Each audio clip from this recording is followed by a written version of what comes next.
दोस्त, स्वागत है आप लोग का प्रबुद्ध प्रजापति यूट्यूब चैनल पे। आज हम लोग विक्रमशिला विश्वविद्यालय खुदाई स्थान घूमने के लिए आए हैं, जिसमें आपको दिखाएंगे कि यहाँ पे पहले के समय में क्या क्या चीज़ हुआ था। हमारे साथ हमारे मित्र हैं, वो आपको इस जगह का उचित जानकारी देंगे।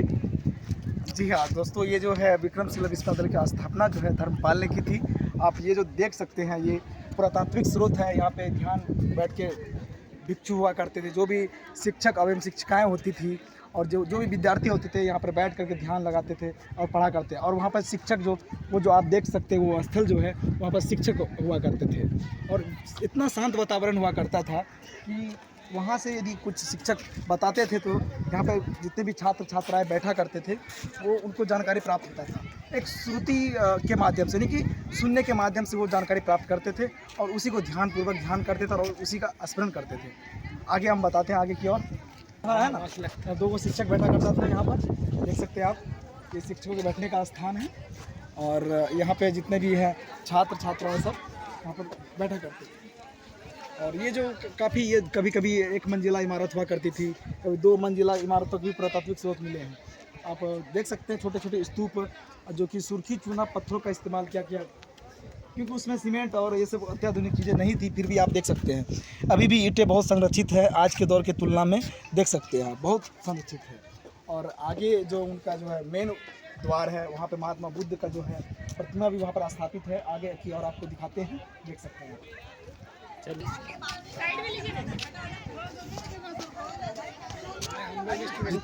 जितने भी यहाँ पे बौद्ध भिक्षु हैं, उसके लिए जो यहाँ पे साफ साफ लिखा गया कि निम्बित विशाल वर्गा का रचना इसके प्रत्येक भुजा 330 मीटर की है। यानी कि जितने भी भिक्षु कुल जो कक्षों की संख्या होती थी 208 होती थी। और बरामदे होते थे, 4 दीवारी होती थी, जिसमें छात्र जो है शांति से आराम से ध्यान करके ज्ञान प्राप्त करते थे। हाँ, आगे और दिखाते हैं। देख सकते हैं आप लोग को बहुत ही सही जानकारी दिया जा रहा है हमारे मित्र के द्वारा। पहुँच सकते हैं इधर से काफ़ी छात्र छात्राएं और शिक्षक का भी मौजूद है इस वक्त, क्योंकि आज संडे का दिन है।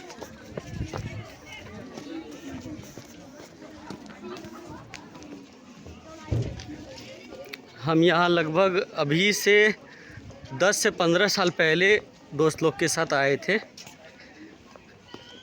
और ये भी देख सकते हैं आप, ये जो मुख्य मार्ग है, यहाँ पे लोग ध्यान किया करते थे। भिक्षु जो होते थे यहाँ पे बैठ के वहाँ पे ध्यान क्या करते थे। ये भी स्थल आप देख सकते हैं। यहाँ पे ये 2 मंजिला इमारतें हुआ करती थी।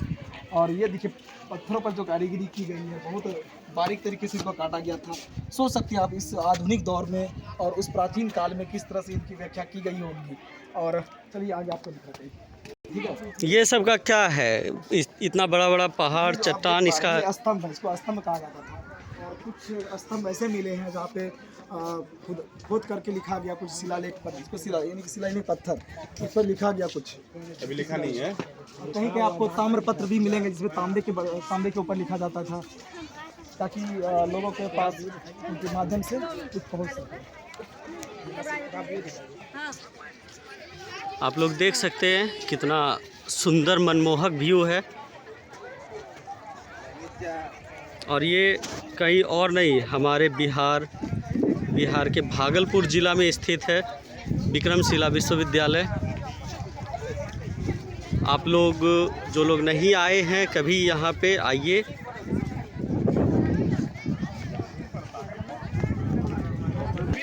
चलिए आपको हम पुस्तकालय की ओर लेके चलते हैं। ये देख सकते हैं आप, ये पुस्तकालय है। इसी तरह का एक नालंदा विश्वविद्यालय में भी पुस्तकालय था, जो कि बख्तियार खिलजी के द्वारा जो है जला दिया गया था। अब देख सकते हैं यहाँ पर प्राचीन पुस्तकालय है। और ये मुख्य स्तूप होता था। ये इसको हर्मिका कहा जाता है, जो कि सबसे पवित्र भाग होता है बौद्ध धर्म के अनुसार। ये देखिए पुस्तकालय की ओर लेके चलते हैं आपको, जो कि बख्तियार खिलजी के द्वारा नालंदा और विक्रमशिला दोनों को जला दिया गया था।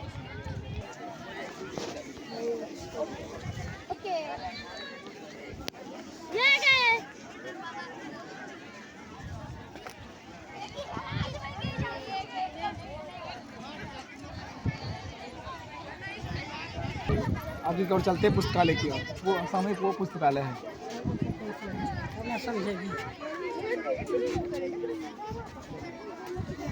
पुस्तकालय इसी के सिमिलर जो है नालंदा विश्वविद्यालय है, वहाँ सबसे बड़ा पुस्तकालय था, ये इसका छोटा भाग है।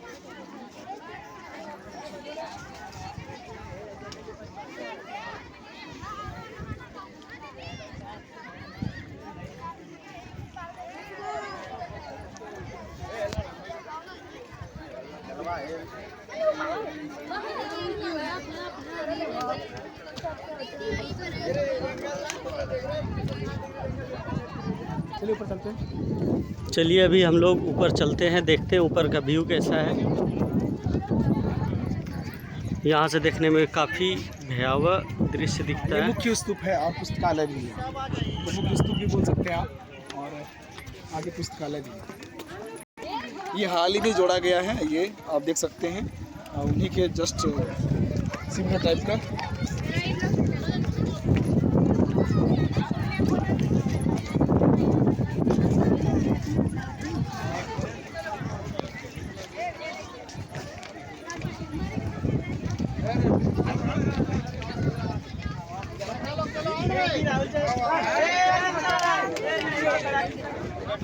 यही है मुख्य पुस्तकालय। ये एक और चलो। मंजिला इमारत हुआ करती थी, और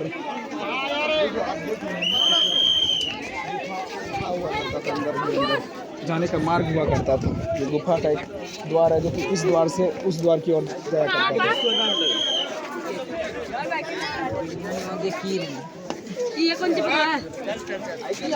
आइए आप लोग को मुख्य जगह दिखाते हैं।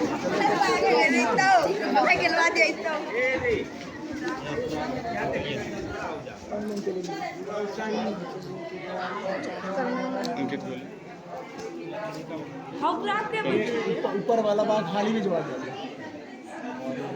निचला भाग सबसे पुराना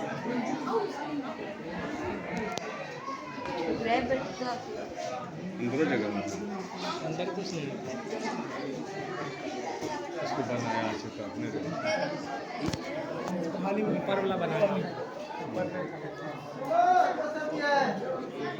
आइए, और पीछे भी बैकग्राउंड में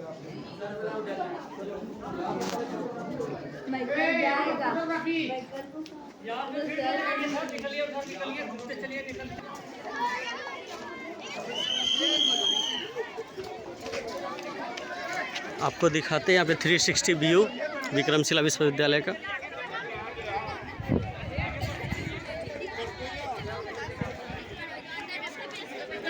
दीपक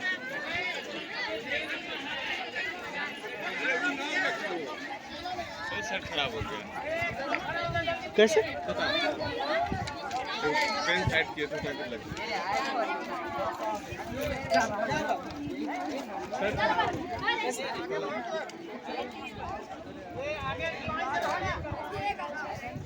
देख सकते हैं, जो इसको इनको जलाया गया था अभी भी साक्ष्य मौजूद है। जलने का कुछ अवशेष आप देख सकते हैं यहाँ पर, ये है, और यहाँ पे भी जलने के साक्ष्य मौजूद हैं, जो कि कितना साल पुराना है, फिर भी अभी भी आप साक्ष्य देख सकते हैं।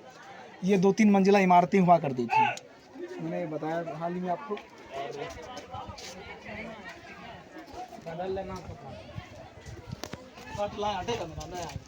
मेरा शर्ट है, ये सब सीमेंट का जमाया हुआ नहीं है, ये सारा कुछ जो है चूना पत्थर का जमाया गया है।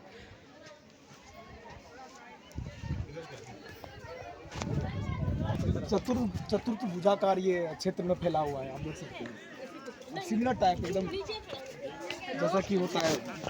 हर 90 डिग्री पर एंगल घुमा हुआ मोड़ है, आप देख सकते हैं। ये भी इसका क्या इस्तेमाल था उस समय? यहाँ पे बैठ के ध्यान क्या करते थे, यहाँ पे आप देख सकते हैं, आप बैठ करके यहाँ पे कक्षाएं हुआ करती थी। यहाँ पे शिक्षक बैठते थे और यहाँ पे उनका शिष्य बैठा करते थे।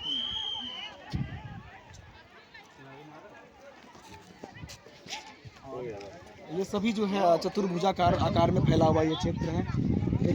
हर एक दिशा में अलग अलग पढ़ाई होती थी, अलग अलग दिशा में आप देख सकते हैं। ये मुख्य द्वार था आपके सामने की तरफ, और ये पूर्व की ओर है, और पश्चिम की ओर भी फैला हुआ है, और ये दक्षिण की ओर फैला हुआ है। इसका विस्तार अभी और भी खुदाई स्थल करना बाकी भी है, अभी और जारी भी है।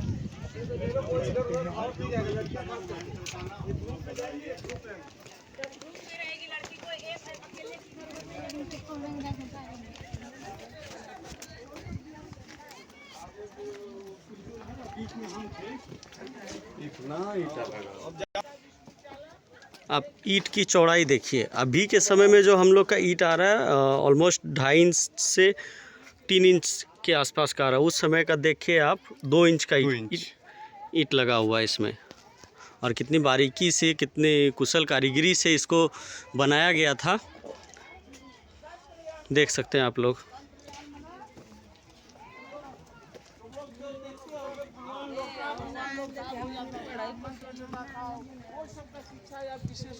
यहाँ पे शिक्षक अपने विद्यार्थियों को इस जगह की जानकारी देते हुए विशेष रूप से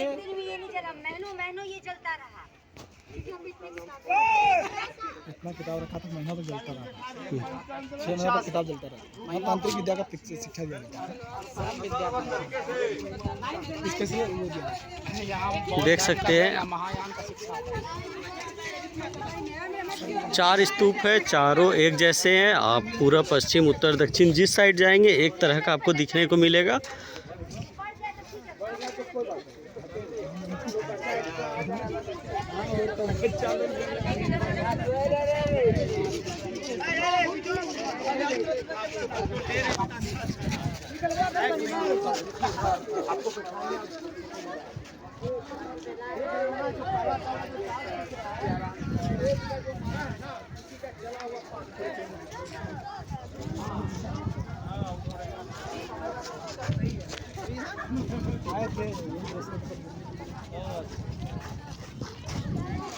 ठंडा मौसम में और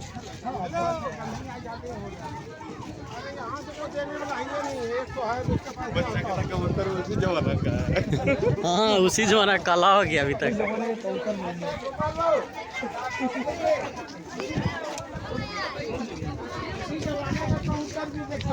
इसलिए काला हो गया, धूप से काला हो गया ना।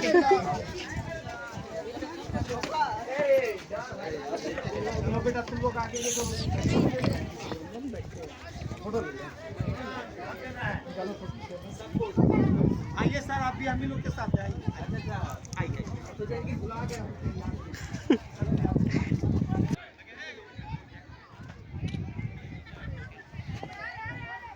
यहाँ से फोटो खींचना। तो इस जगह पे विद्यार्थी जो है शिक्षा ग्रहण करने के लिए वो लोग जो आते थे उसका क्या प्रक्रिया होता था? ये प्रक्रिया ये होती थी, जो द्वारपाल होते थे, जैसे ही कोई विद्यार्थी प्रवेश लेना चाहते थे विश्वविद्यालय में, तो वो पहले मुख्य द्वारपाल ही उनको से प्रश्न पूछा करते थे। यदि वो प्रश्न का जवाब दे देते थे तभी उनको प्रवेश मिलता था। द्वारपाल प्रश्न करते थे, शिक्षक नहीं, द्वारपाल। पहले द्वारपाल ही उनका प्रश्न पूछते थे, उनका जवाब सही से देते थे, हाँ। तभी उनको प्रवेश मिलता था इस विक्रमशिला विश्वविद्यालय में। हाँ, और उसके बाद अलग प्रक्रिया होती थी। तो समझ सकते हैं कितनी अच्छी जानकारी हम लोग को मिली है कि द्वारपाल, जिसे हम लोग गेट कीपर कहते हैं, गेट कीपर जो है किसी विद्यार्थी का प्रश्नोत्तर करते हैं। अगर वो द्वारपाल अगर उनको पास कर देते थे, उसके बाद वो आगे चल के शिक्षक के पास पहुंचते थे। और अभी हम लोग आ गए चौथे स्तंभ के पास।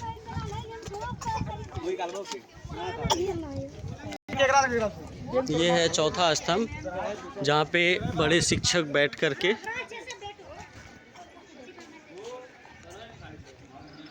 अपने विद्यार्थियों को शिक्षित करते थे। ये है उनका बैठने का स्थान विद्यार्थियों का। जो मुख्य विद्यार्थी होते थे वो यहाँ बैठते थे, बाकी सामने बैठते थे।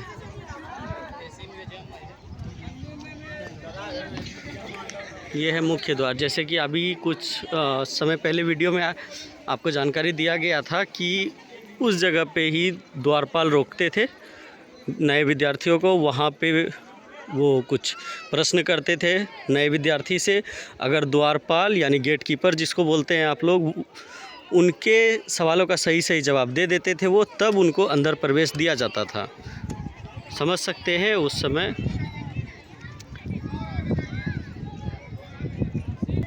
उस समय का विद्यार्थी जीवन कितना कठिन रहता होगा, कितना तप तपस्या कर के विद्यार्थी यहाँ पे दाखिला लेते होंगे इस पुस्तकालय में।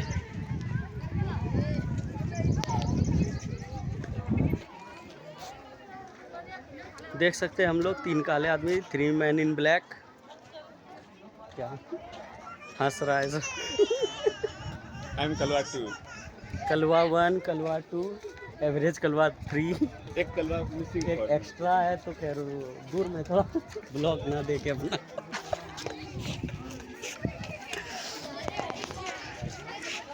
ये भाई साहब बहुत अच्छा जानकारी दे रहे हैं।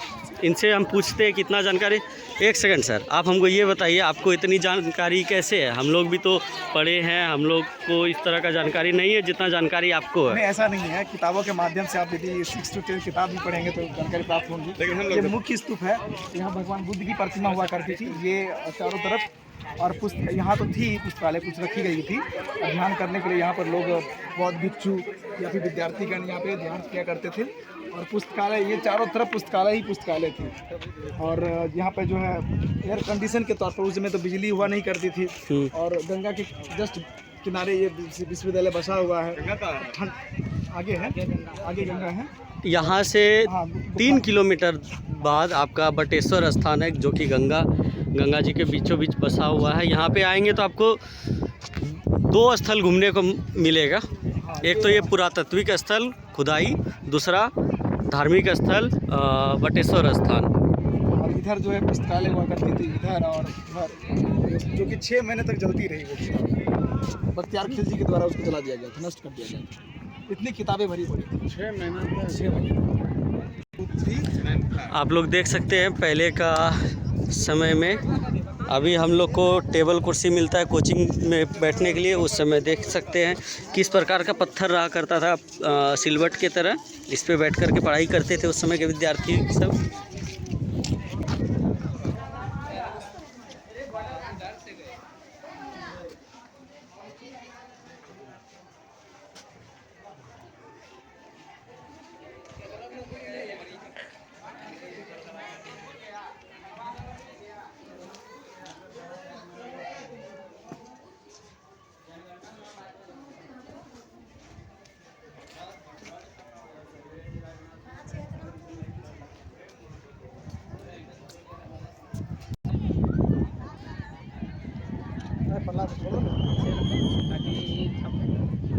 जापानीज किंची होता। पैसा वसूली के साथ साथ बहुत कुछ वसूली देखने में ऐसा हुआ। तो 1000 नहीं है। अरे पैसा जान के